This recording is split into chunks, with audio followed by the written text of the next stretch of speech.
Il sera question d'Union européenne, de Qatar, de Maroc, de corruption. Je recevrai par le biais de la visio un confrère assez célèbre dans son pays, le Maroc.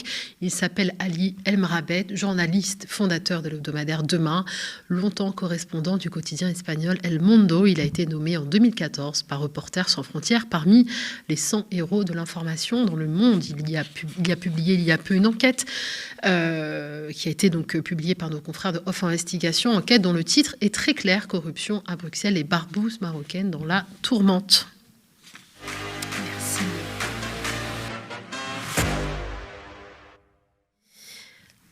Bonsoir Ali Emrabet.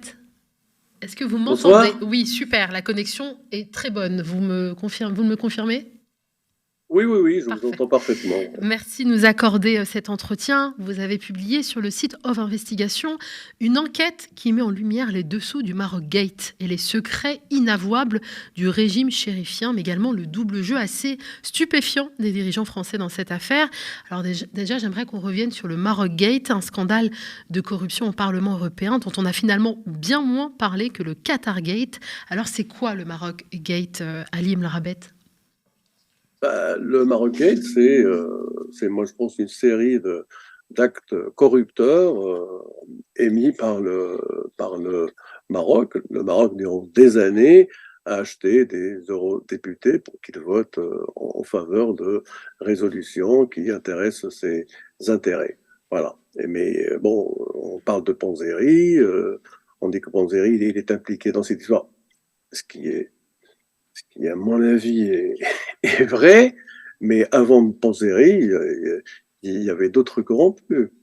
Ça, on le sait. Moi, je pense que les autorités européennes, que ce soit espagnoles, françaises, belges ou autres, le savent parfaitement. Alors, comment vous expliquez justement que ce Maroc Gate n'ait pas fait autant de bruit que le Qatar Gate? Oui, parce que vous savez, hein, le Qatar, il n'a pas de frontière avec l'Union européenne. Le Qatar, il ne fait pas de gendarmes pour le compte de l'Union européenne, et le Qatar ne se targue pas, comme les Marocains, d'avoir le meilleur service secret au monde, quoi. Moi, Alors, en tout cas, c'est après la révélation de ce scandale que, de manière assez inédite, le Parlement européen vote une résolution assez dure contre le Maroc. Alors, quel est son contenu et pourquoi d'ailleurs ça marque un tournant, et à la fois pourquoi ça inquiète Rabat?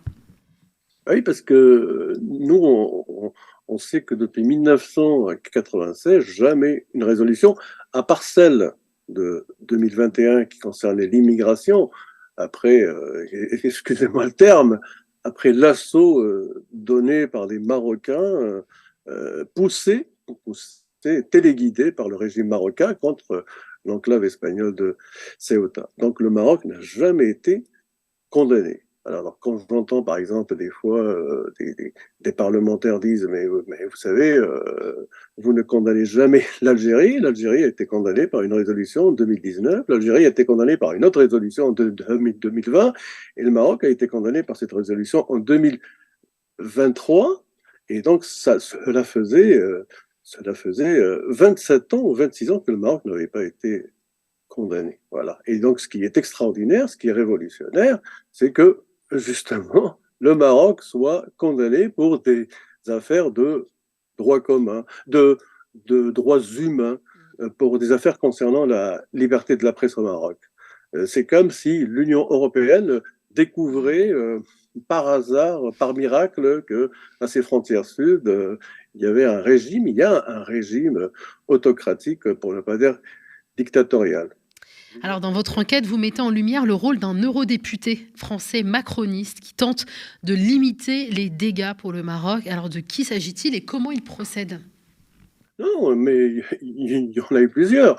Il y a les gens de l'ex-Front National qui sont maintenant dans le Rassemblement National, mais il y avait le député européen Dominique Riquet qui a transmis aux Marocains, je veux dire, un projet de résolution qui n'avait même pas été discuté au Parlement européen, je veux dire, avec ses collègues des autres groupes européens. Voilà. Et donc, en plein scandale de corruption au Maroc, il y a encore des eurodéputés, et celui-là, c'est un macroniste qui remet à ses copains marocains un texte qui n'a même pas été étudié par ses collègues europarlementaires. Ça veut dire que, Maroc-gate ou pas Maroc-gate, le Maroc compte encore de nombreux relais au Parlement européen. Alors, vous parlez de double jeu de la France. Pour quelle raison? Oui, parce que vous savez, il y a eu cette déclaration de députés que j'ai lu quelque part, d'eurodéputés européens du groupe Renew, qui sont en partie des macronistes, qui ont déclaré à une journaliste du Figaro qu'effectivement, il fallait envoyer un message au Maroc sur le thème des droits de l'homme. C'est-à-dire, ce sont des eurodéputés macronistes. Et de l'autre côté, on entend l'ambassadeur de France à Rabat, le nouvel ambassadeur de France à Rabat, le courtier qui dit qu'il est venu pour remettre en place les relations et que la résolution du 19 janvier condamnant le Maroc sur, je vous le répète, les droits humains et la liberté de la presse, et ben que cela n'engage pas la France. Alors, bien entendu, si c'est pas un double jeu, c'est quoi? Alors, vous évoquez les petits secrets de la corruption marocaine, notamment via de l'argent liquide et notamment également à travers la figure d'un diplomate marocain de nationalité française, ainsi qu'à travers les épouses des espions marocains. Oui, parce qu'il y a en 2019, il y a une affaire qui a été révélée par des anciens collègues du quotidien El Mundo. On découvre qu'un espion marocain qui avait été expulsé quelques années auparavant d'Espagne parce qu'il travaillait pour la JED, que son épouse, celle du fameux Mohamed Belhaj, qui est impliqué dans plusieurs affaires d'espionnage, autant en Espagne qu'en France ou en Belgique, et puis l'épouse du secrétaire général du Conseil de la communauté marocaine à l'étranger, et ben ces trois épouses, elles ont monté une sorte de société, d'air fantôme, dans la région de Barcelone. Comme si, et quand le journal a révélé cette histoire, et ben, je veux dire, on ne savait pas exactement que Belhaj était impliqué. Belhaj, qui est maintenant le fameux agent M118 qui est impliqué dans le Marogate. Voilà. Mais il y a eu d'autres choses, hein. Il y a eu d'autres histoires. Il y a eu l'histoire de ce fameux ambassadeur du Maroc en Pologne, qui est Abdelrahim Atmoun, qui est en réalité un citoyen français, dont l'adresse officielle est toujours en France. Alors, vous expliquez que la nervosité des services de renseignement européens vis-à-vis du Maroc est aussi liée à un changement d'alliance stratégique, le Royaume étant désormais surtout lié à Israël, ce qui entraîne des conséquences qui déplaisent aux services espagnols, qui sont d'ailleurs probablement à l'origine du Marocgate. C'est ce que racontent des confrères. Moi, je n'ai pas travaillé sur ce sujet, mais je trouve très probable que ce soit les services secrets espagnols qui ont révélé, c'est-à-dire à leurs collègues belges, l'implication du Maroc dans ces histoires de corruption, sans en référer à leur gouvernement. On sait que leur gouvernement est très, très, très lié au régime marocain. Moi, je crois que ce sont les Espagnols, mais ils peuvent parfaitement être des Français aussi. La DGSE française, cela fait longtemps, on le sait, on l'a suivi, qu'elle a des comptes à régler avec ses homologues marocains. Il faut savoir une chose très importante que vous ou les gens qui vivent, les journalistes ou bien le citoyen lambda européen ne sait pas, mais les services secrets marocains, la JED, ils font comme ils font, je veux dire comme ils feraient chez eux, en Espagne, en France et en Belgique. Alors, vous savez, ça, je ne sais pas si vous l'avez lu il y a quelques mois, un citoyen français a pour la première fois obtenu l'asile politique au Canada. Un citoyen français a obtenu l'asile politique au Canada. C'est l'ancien champion de boxe thaï Zakaria Moumni, qui, rappelons-le, a été menacé, a été agressé en France.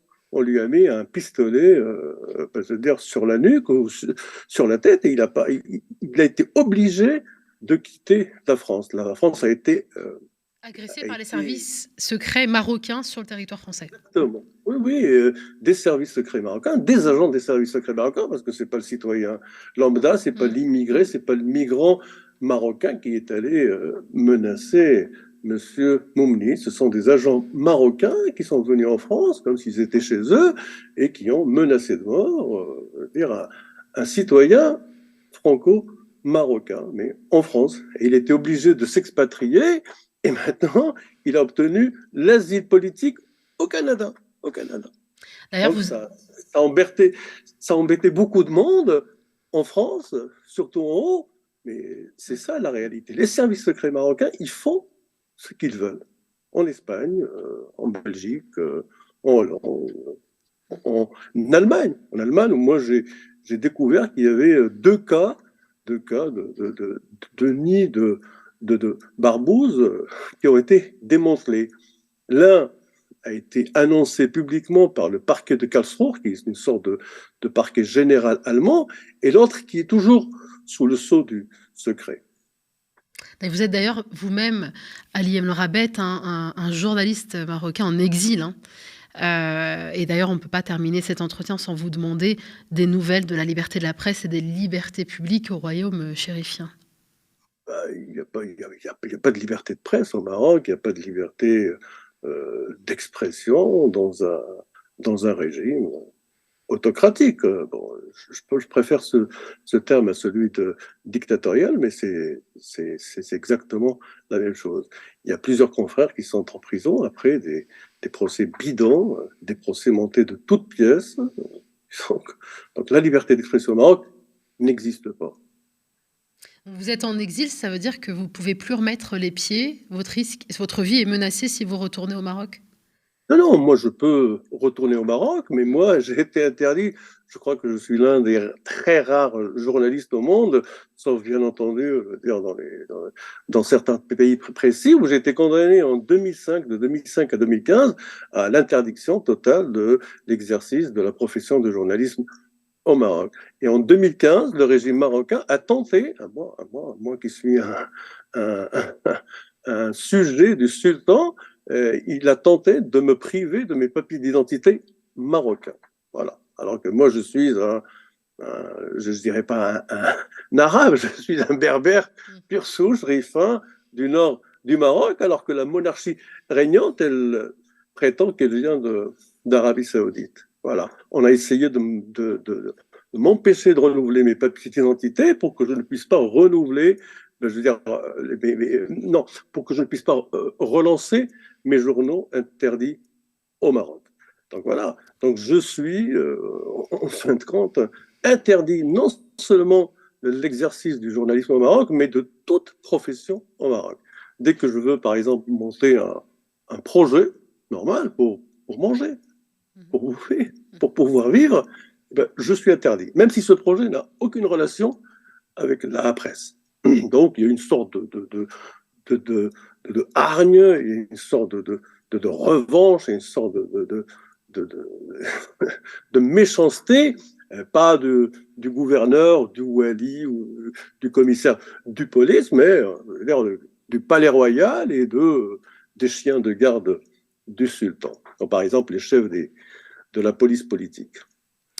Alors, de manière plus profonde, et ça sera ma dernière question à Ali El Mrabet, qu'est-ce qui fait courir la diplomatie marocaine? Bah, vous savez, la diplomatie marocaine, et ça, vous pouvez le constater vous-même si vous plongez dans les archives, les fameuses archives du hacker qui n'est pas un hacker Chris Coleman, et ben vous allez voir que la diplomatie marocaine, la priorité numéro un, c'est le conflit du Sahara occidental. Vraiment la priorité, moi je pense que la diplomatie marocaine, elle tourne autour du conflit du Sahara occidental à 80%. Et 20%. Son rapprochement avec Israël, c'est dans cet intérêt-là, ça sert cet intérêt-là?